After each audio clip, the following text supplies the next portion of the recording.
Next நேயர்களுக்கு என்னோட அன்பான வணக்கங்கள். இன்னைக்கு நம்ம சேனல்ல குரு பயிற்சி குறித்து தான் பார்க்க போறோம். நம்ம கூட அதை ஷேர் பண்ணிக்கிறதுக்காக சித்தர் வாக்கு ஜோதிடர் பாலசித்தர் பாலஜனா அவர்கள் இணைஞ்சிருக்காங்க. வாங்க நிகழ்ச்சிக்குள்ள போகலாம். வணக்கம் சார். வணக்கம்மா. எப்படி சார் இருக்கீங்க? சிறப்பா நல்லா இருக்குமா. ஓகே சார், இப்போ குரு பயிற்சி பத்தி பார்க்க போறோம். இதுல என்ன சார் சிறப்பு இருக்கு? அதாவது உலகத்துல குரு அருள் இல்லைன்னு எதுவுமே இல்லை. உலகத்துல எதுவுமே இல்லை. ஒரு மனுஷன் காசு இல்லைன்னா அவனுக்கு சுத்தம் மரியாதையே கிடையாது. ஆக குருவுடைய முழு அதிகாரம் தனம், தனகாரகன் அப்படின்னு பேர். அப்ப எல்லாருமே தனகாரன் சொல்றாங்க.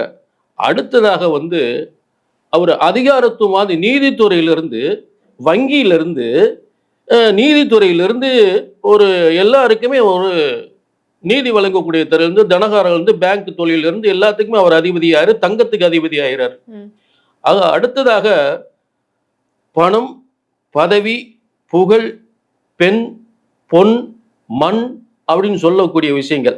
அதாவது திருமணத்திற்கு பெண் பார்க்கும் படம், அதாவது வியாழன் நோக்கம் அப்படி சொல்லக்கூடிய குரு இருந்தால் தான் வியாழன் நோக்கம் வந்துருச்சா என் பிள்ளையை கல்யாணம் முடிக்கலாமா அப்படின்னு சொல்லக்கூடியது. அடுத்ததாக ஒருத்தருக்கு வேலை கிடைக்கணும், படிப்பு, அதாவது படிப்பு, பணம், அடுத்து படிப்புக்கு அடுத்து வேலை, இந்த வேலையை கொடுக்கறது, அதுக்கு வருமானத்தை கொடுக்கறது குரு. அடுத்து பதவி உயர்வு கொடுக்கறது குரு. கல்யாணத்தை நடத்துறது குரு. குழந்தை பாக்கியத்தை கொடுக்கறது குரு. அதே குழந்தைக்கு கல்வியை கொடுக்கறது குரு. அந்த கல்வியை குருகுலமா சென்று குருவாக இருந்த கல்வியை போதிப்பது குரு. இப்படி ஒவ்வொரு விஷயத்திலும் ஒரு குடும்பத்துக்கு கல்யாணம் முடிக்கிறது, குழந்தை பெற்றுக்கிறதுல இருந்து, அந்த குழந்தை படிக்கிறது, வேலைக்கு போறதுல இருந்து, வருமானம் பார்க்கறது, உத்தியோகத்துக்கு போறதுல இருந்து, பதவி உயர்வு போறது எல்லாத்துமே குருன்னு தான். இப்படிப்பட்ட பணம், பதவி, புகழ், பேர், புகழ், அந்தஸ்து, குழந்தை பாக்கியம், திருமண யோகம் என்று எல்லாவித யோகங்களையும் ஒரு அரசாங்க கஜானாக்களுக்கு குரு தான். தனி மனிதன் சம்பாத்தியமா இருந்தாலும் சரி, அந்த தனி மனிதனுக்கு சம்பளம் தரக்கூடிய அரசாங்க கஜானாவா இருந்தாலும் சரி, அதற்கும் குரு தான். இப்படிப்பட்ட எல்லாருக்குமே குருவாக இருக்கக்கூடிய ஒரு சிறந்த குரு பயிற்சி பலன்களை நம்ம இன்னைக்கு எல்லா ராசிக்கு பார்க்க போறோம். Okay sir. சார், கடின உழைப்பு, பொறுப்பு, பொறுமை அப்படின்னு நான் ஒரு லிஸ்ட் எடுத்தோன்னா அந்த ஃபர்ஸ்ட் இந்த நேயர்கள் தான் வருவாங்க. அப்படிப்பட்ட மகர ராசி நேயர்களுக்கு இந்த குரு பயிற்சி எப்படி சார் இருக்கு? இப்ப நீங்க சொல்ற மாதிரி மகரம் என்பது மனதளவுல ஒரு பொறுமைசாலி, திறமசாலி, பொறுமைசாலி, திறமசாலி, சாதனைக்குரியவர்கள். அப்படிப்பட்ட மகர ராசிக்கு மறுமலர்ச்சி தரும் மிகப்பெரிய ஒரு முன்னேற்றம் தான் இந்த குரு பயிற்சி. கண்டிப்பா. ஏன் அப்படின்னு கேட்டீங்கன்னா, 3-12 இந்த 3-12 குரு பகவான் சப்தமஸ்தானம். சப்தமஸ்தானம் அப்படின்னா என்னன்னு கேட்டீங்கன்னா, இப்ப எப்படி நம்ம நேருக்கு நேரம் உட்காந்து பேசிட்டு இருக்கோமோ அந்த மாதிரி குருவுடைய பவர் நேரடியா கிடைக்கிறது இந்த மகர ராசிக்கு மட்டும்தான். மகர ராசிக்கு அப்படி நேரடியா கிடைக்குது. அதாவது எங்கிட்டு விலகாம குருவுடைய அத்தனை மொத்த பவரும் இங்கிட்டு விலகல, நேரடி பவர். அப்படி எப்படி இருக்குன்னு பாருங்க. அப்ப ஆண்டவனுடைய அனைத்து சக்திகளும், ஆண்டவனுடைய அனைத்து அனுகிரகத்தையும் பெறக்கூடியவர்கள் இந்த மகர ராசிகள் ஆகிறது. அப்ப அவங்களுடைய சுய ஆசைகள், நான் நல்லா படிக்கணும், குழந்தைகளா இருந்தாலும் சரி, அதாவது அவங்க புத்தியையும் ஹார்ட்டையும் அது குரு பார்க்கும்போது, அப்ப சந்திரன் தான். அதாவது ஒரு ராசி எப்படி எடுத்துக்கிறோம்னா, சந்திரன் இருக்கக்கூடிய இடம் தான் மகர ராசி. ஒவ்வொரு எந்த ராசியா இருந்தா அந்த சந்திரன் இருப்பார். சந்திரன் இருதயம், மனோகாரன் பேரு.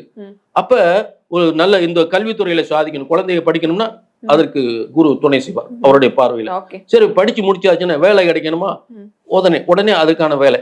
வெளிநாட்டுக்கு போகணுமா, இல்ல வெளிநாட்டு தொழில் பார்க்கணுமா, இல்ல இங்க இருந்து வெளிநாட்டுக்கு நான் தயாரிக்கிற பொருளா எக்ஸ்போர்ட், டன் கணக்குல கண்டெய்னரா மிகப்பெரிய சாதனையாளர். அதாவது இன்னைக்கு சப்தமஸ்தானத்துல குரு இருக்கும் பொழுது இன்னைக்கு எக்ஸ்போர்ட் பண்ணக்கூடிய மகர ராசிக்காரங்களுக்கு பாத்தீங்கன்னா மிகப்பெரிய முன்னேற்றம், உலக சாதனை.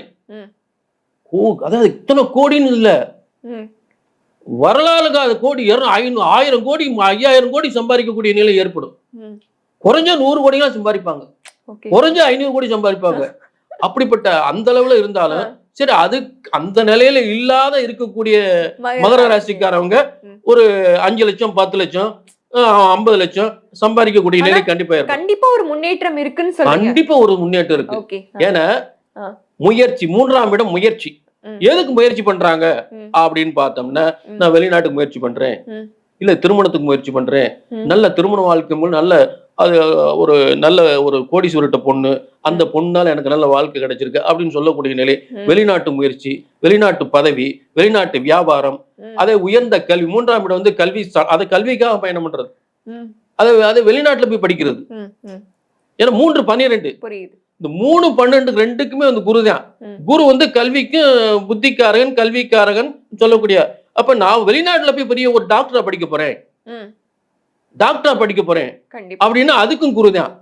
சரி, வெளிநாட்டுல போய் பெரிய தொழில் ஆரம்பிக்க போறேன்னா அதுக்கும் குரு தான். ஆக வெளிநாட்டு தொழில் ஆரம்பிச்சாலும் சரி, வெளிநாட்டுல போய் ஒரு பெரிய படிப்பு படிச்சாலும் சரி, வெளிநாட்டு போய் டாக்டர் தொழிலுக்கு டாக்டருக்காக படிச்சாலும் சரி, ரொம்ப பேர் இன்னைக்கு வெளிநாட்டு போய் டாக்டருக்கு படிக்கிறாங்க. இப்ப அவங்களுக்கு எல்லாம் மிகப்பெரிய வெற்றி கண்டிப்பா கிடைக்கும், அதுல வந்து மாற்றமே இல்லை. இப்ப மனசுல நினைக்கிறதெல்லாம் என்னென்ன நினைக்கிறாங்களோ, சந்திரன் மனோகாரன், அப்ப அந்த மனசுல நினைக்கிறது பூரா வெற்றி அடை செய்வது இந்த குரு. புரிஞ்சுட்டீங்களா? அந்த அளவுக்கு மகர ராசிக்காரவங்களுக்கு ஒரு மறுமலர்ச்சி, ஒரு புது வேகம், ஒரு புது யுகம், ஒரு புது யுகத்துல ஒரு புது வேகம், மறுமலர்ச்சி, மாபெரும் வெற்றி மகரத்துக்கு. ஓகே சார், இவங்க இந்த குரு பயிற்சியில இந்த காரியத்தை செய்யுங்க அப்படின்னா என்ன சார் சொல்லுவீங்க? இப்ப இவங்களுக்கு என்னன்னு கேட்டீங்கன்னா, சில நேரங்களில் வந்து பாத்தீங்கன்னா, சில எடுக்கிற முயற்சிகள்ல கொஞ்சம் வந்து கொஞ்சம் கவனம் குறைவா, அதாவது மறதி.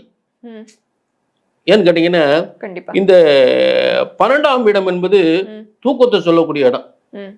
அப்ப தூக்கத்தை சொல்லக்கூடிய இடம் போது சில நேரங்களில் நட்பு பழக்க வழக்கத்தால் தேவையில்லாத நட்பு பழக்க வழக்கங்களை தவிர்க்கணும்.